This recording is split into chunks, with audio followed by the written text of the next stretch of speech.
और भारत में भी उत्तर प्रदेश में ही कि राजनीतिक मतभेद भले ही कितने क्यों न हों, लेकिन लोकतंत्र को पुष्ट करने के लिए सर्वानुमति का रास्ता अपनाने और लोकतंत्र की गरिमा को और उसकी मर्यादा को बनाए रखने के लिए और लोकतांत्रिक व्यवस्था में जब सत्ता पक्ष और विपक्ष मिलकर के एक साथ मिलकर के इस अभियान का सहभागी बनता है तो वह एक और एक दो नहीं होता है, बल्कि वह मिलकर के 11 की ताकत बनकर के मजबूती के साथ लोकतंत्र की इस व्यवस्था को न केवल पुष्ट करता है बल्कि इसे और भी मजबूती के साथ आगे बढ़ाने का कार्य करता है। जब उत्तर प्रदेश विधानसभा में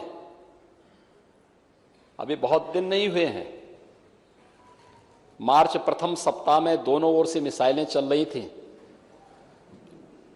और उस समय हर व्यक्ति एक दूसरे के हमलों से झुलसने से बचने के लिए अपने अपने स्तर पर प्रयास कर रहा था, लेकिन यह भारत में ही संभव हो सकता है और भारत में भी उत्तर प्रदेश में ही कि राजनीतिक मतभेद भले ही कितने क्यों न हों, लेकिन लोकतंत्र को पुष्ट करने के लिए सर्वानुमति का रास्ता अपनाने और लोकतंत्र की गरिमा को और उसकी मर्यादा को बनाए रखने के लिए हम मिलकर के इस अभियान को आगे बढ़ाएंगे। लोकतंत्र के जो दो पहिए हैं, एक सत्ता पक्ष है, एक विपक्ष है, दोनों मिलकर के उत्तर प्रदेश की 25 करोड़ जनता के सर्वांगीण विकास के कार्यों को भी एक नई ऊंचाई तक पहुंचा करके नए भारत का नया उत्तर प्रदेश बनाने में अपना योगदान दे सकते हैं। और यह संदेश उत्तर प्रदेश की कोटि कोटि जनमानस के बीच में एक बहुत सकारात्मक संदेश देता है। हमने अभी मार्च प्रथम सप्ताह तक चुनाव के दौरान देखा, एक दूसरे पर आरोप प्रत्यारोप, आक्षेप और बयानबाजियों का जो दौर चलता रहा, हर दल अपने अनुसार करता था। लेकिन एक चीज है जो हम देश के अंदर भी देखते हैं, उत्तर प्रदेश के अंदर भी देखते हैं, जनता कभी नकारात्मकता को स्वीकार नहीं करती, कभी नहीं। नकारात्मकता के लिए उसके हृदय में कोई स्थान है ही नहीं। जो सकारात्मक होगा, जो प्रगतिशील होगा, जो लोक कल्याण का कारक होगा, जनता उसी को अंगीकार करती है। जो नकारात्मक होगा, हमारे समाज ने, हमारे देश ने कभी भी नकारात्मकता को कभी भी कोई महत्व नहीं दिया। नकारात्मकता जीवन में कभी प्रगति नहीं कर सकती है। सकारात्मकता से ही हम